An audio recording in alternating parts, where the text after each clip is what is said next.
Hello friends, welcome back to my channel. আজকে আমি ধোকা বানাচ্ছি। তার জন্য এখানে ছোলার ডালটা 3-4 ঘন্টা ভিজিয়ে রেখেছিলাম, তারপর এটাকে বেটে নিয়েছি।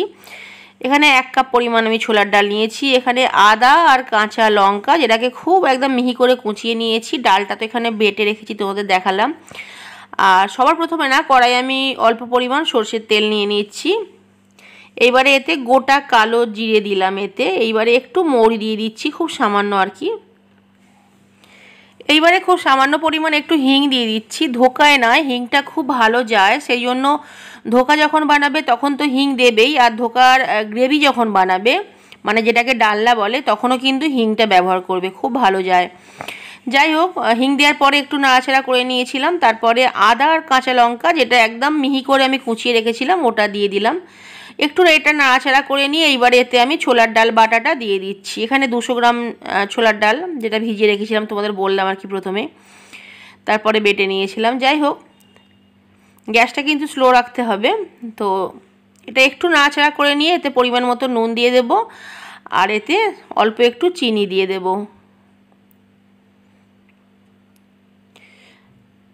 আমি এখানে সুগার ফ্রি অ্যাড করছি, তোমরা চাইলে কিন্তু চিনি দিয়ে দিতে পারো, ঠিক আছে। খুব বেশি সময় লাগে না এটা। এদিকে আমি একটা কাঁচিতে মানে একটু তেল মাখিয়ে নিচ্ছি, কারণ ধোকাটা তো মানে বসাতে হবে আর কি, ধোকার শেপ দিতে হবে। তো তার জন্য এটা আমি তেলটা মাখিয়ে নিচ্ছি।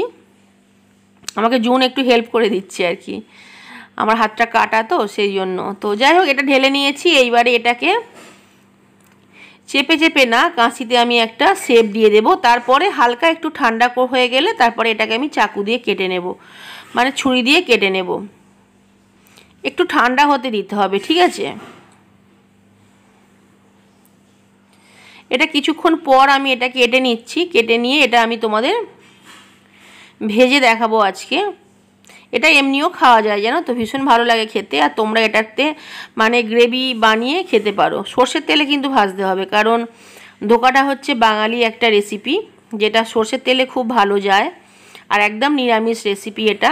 তোমরা গাইস এইভাবে ধোকা বানিয়ে ফ্রিজে রেখে দিতে পারো, একটা ভালো মানে বক্সে করে এটা রেখে দিতে পারো, যখন তোমাদের মনে হবে খেতে আর কি। অনেক দিন করে থাকে এগুলো, জানো তো।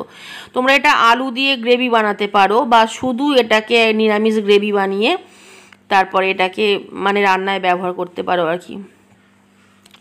ধোকাটা বানানো থাকলে ধোকার ডালনা বানানো কোনো ব্যাপার না, খুব ইজিলি এটা বানানো হয়ে যায়। আজকের মতো বাই গাইস, কীরকম লাগলো রেসিপি কমেন্ট করে জানিও। চলে আসবো নতুন রেসিপি নিয়ে। Thanks for watching.